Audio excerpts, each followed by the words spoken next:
Hey folks, Aaron from Beansprout here. We're working through our 2022 shop tour, and the last thing we're going to talk about is wood storage and milling and how to manage that workflow. So a shop is a system. It's got inputs and outputs, and ideally these two big shop doors right here is where rough logs come in or slabs come in, and out that far door is where Nicole takes instruments and cases to deliver to the customer. So with inputs and outputs, that flow is really important because this is a system. And I like to keep that momentum running through the shop. I like wood to continue flowing through the shop. It keeps things fresh and exciting, and it keeps me interested and engaged. So I buy very little wood that's pre-cut or pre-milled for lutherie work. Almost everything I buy is salvaged from other sources, or it's big, thick board slabs, logs, and I do a lot of the milling myself to get it down to what I want. Part of the reason I do that is because I like working with reclaimed and salvaged material. I think it's the economical and ecological way to go, and I get to work with local wood. And so because you never know what you're going to get, you have to have room, a system for it, and you have to have equipment in order to handle all that.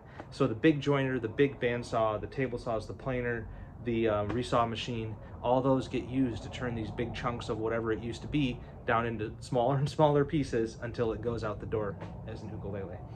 So in general, this giant rack behind you here, almost everything in this rack is cut shorter than 3 feet because I don't make anything for lutherie that's longer than that.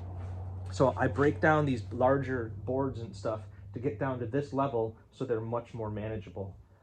If we look up top here, you see much longer boards. Those could be instruments someday, but they might be bookshelf or cabinets or table or something.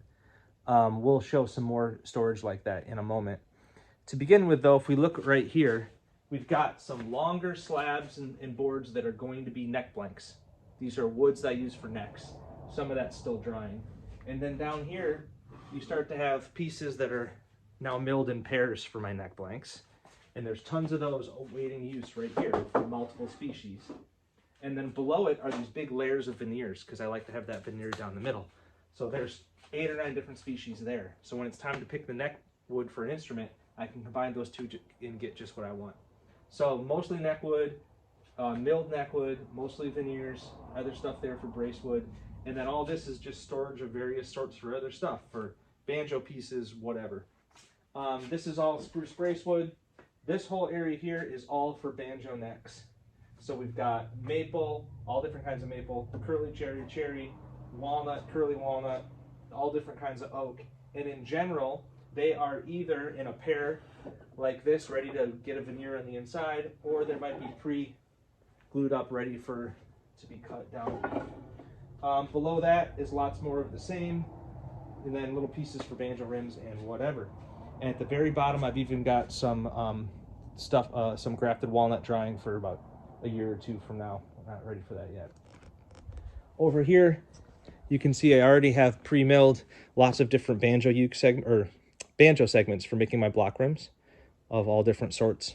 So it's nice when I make one banjo, I might make several rims worth of segments, and then they can sit here and wait for when it's their turn. And right here next to it, that's actually cabinet parts for my kitchen. We're still working on the kitchen. Here's more kitchen parts here. Up top, now you start to see all the thin stock already milled for ukuleles. So I think I might have 15 or 20 different species, and this has all been resawn and sanded, so it's almost ready to go for instruments. All the way over to there. Koa, mahogany, more mahogany, maple, cherry, dogwood, spruce, cedar, whatever, all kinds of walnut, Alaskan yellow cedar. Over here, up here, we have all the myrtle, multiple kinds of myrtle, all organized, pistachio above it. And then in the top there, I have a bunch more long boards that could be anything someday. And for right now, those are just kept in their long and big and rough state. So yeah, the only other thing we're not seeing right now is that I have a shed outside where I often bring home wood to sit out there for even longer before it even comes in here. And I actually have wood stacked and stickered and drying under cover outside as well.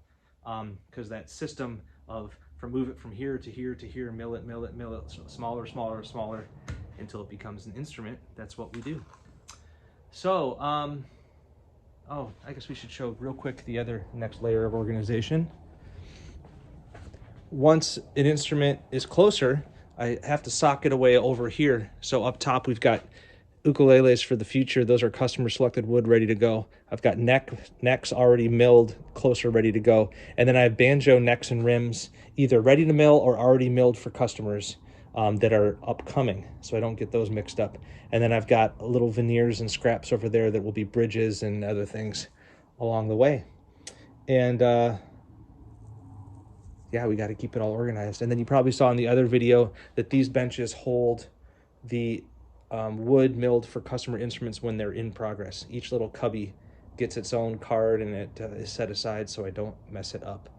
And then like up here, tons of little veneers, bindings, fretboards. This is the stuff that, you know, this is the money of the lutherie business, right? Small, thin, carefully milled, different species, carefully made for different jobs. That's what I spend a ton of my time doing, is making these little, thin, small pieces.